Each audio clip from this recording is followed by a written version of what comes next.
ইরানের প্রেসিডেন্ট রাইসির মৃত্যুতে পুরো মুসলিম বিশ্ব শোকাহত, মর্মাহত। ঠিক এই মুহূর্তে আমাদের বাংলাদেশের হুজুর সাহেবরা শিয়া সুন্নি নিয়ে বক্তৃতা দিয়ে জোরে ভলিউম দিয়ে মাইক ফাটাচ্ছে। তাদের একটু ওয়াজ শুনে আলোচনায় ফিরে আসে। আপনার শিয়াদের ব্যাপারে আপনার আকীদা কি? প্রথমত শিয়ারা পথভ্রষ্ট, দ্বিতীয় শিয়াদেরকে আবার শিয়াদের মাঝে কিছু আছে যারা হযরত আলীকে নবী মানে। শিয়ারা আলীকে রাতের অন্ধকারে হত্যা করে। শিয়াদের মূল লক্ষ্যস্থল তারা, এইটা শিয়ারা মানতে রাজি না। শিয়ারা আল্লাহ রাসূলের শিয়াদের ব্যাপারে আলোচনার শুরুতেই বলতে চাই, যারা সম্প্রতি সময়ে শিয়া সুন্নি নিয়ে ওয়াজ করে মৌখিক বোমা ফাটাচ্ছেন, তাদের হাতে যদি লাইসেন্স করা অস্ত্র ধরিয়ে দিয়ে বলা যায় আপনি ফিলিস্তিনের পাশে দাঁড়িয়ে ইহুদিদের সাথে যুদ্ধ করে আসেন, আপনাকে খুঁজে পাওয়া যাবে না, উধাও হয়ে যাবেন। অনেকে যেতেও চাইবেন কিন্তু যাবেন না। ওয়াজ করে যখন জীবন যাচ্ছে তখন আবার যুদ্ধ করব কেন?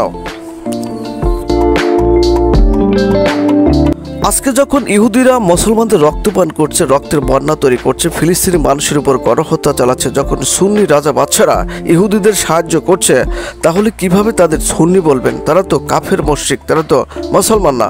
মুসলমান হলে তারা কেন ইহুদিদের গণহত্যায় লবিং করছে? অথচ যেসব মুসলমানকে যেসব বক্তারা শিয়া বলে ঘৃণা করছেন, কাফের মুশরিক বানাচ্ছেন, তারাই আজকে ইহুদিদের বিরুদ্ধে যুদ্ধ করছে, জীবন দিয়ে দিচ্ছে। সুতরাং এখন যারা শিয়া মুসলিম তারাই সুন্নি, আর যারা সুন্নি তারাই এখন শিয়াতে পরিণত হয়ে পড়েছে। সুতরাং শিয়াদের নিয়ে বর্তমানে পার্থক্যগত বক্তব্য ইসলামের দৃষ্টিতে অপরাধ হবে। ইতিহাস আমরা কম বেশি জানি, তবে বর্তমান নিয়ে বক্তৃতা করুন। নচেত ইহুদিদের পক্ষ নিয়ে থাকলে আপনারা সুন্নি ওয়াজ করার সময়টুকু আপনাদের বন্ধ করে দেবে। বুকের উপর বন্দুক ধরে ইহুদিদের থামান, শিয়া সুন্নি নিয়ে বকবক করা বন্ধ করুন। শিয়া সুন্নি এটা ধর্মীয় পার্থক্য নয়, এটা রাজনৈতিক পার্থক্য। ধর্ম মুসলমানদের একটাই, সেটা ইসলাম। শিয়া সুন্নি রাজনৈতিক গ্রুপ মাত্র। হযরত ওমর রাদিয়াল্লাহু তাআলা আনহু তিনি কিন্তু নবীজিকে হত্যা করতে গিয়েছিলেন, পরে সেই ওমর কিন্তু মুসলিম জগতে সোনার খণ্ডে পরিণত হয়েছে।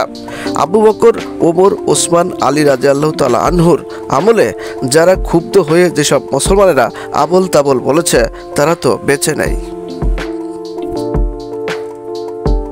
বর্তমানে যাদের শিয়া বলা হচ্ছে তারা বুঝতে পেরেছে আমরা যদি শিয়া সুন্নি পার্থক্য নিয়ে বিরোধে যুক্ত থাকি তাহলে ইহুদিরা পুরো মুসলিম বিশ্বকে ধ্বংস করে ফেলবে।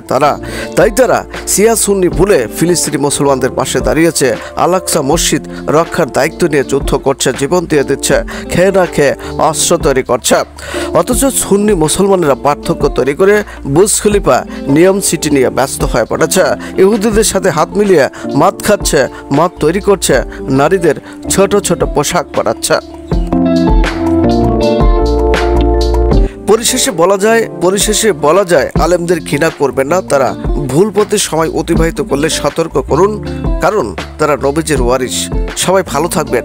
আল্লাহ হাফেজ।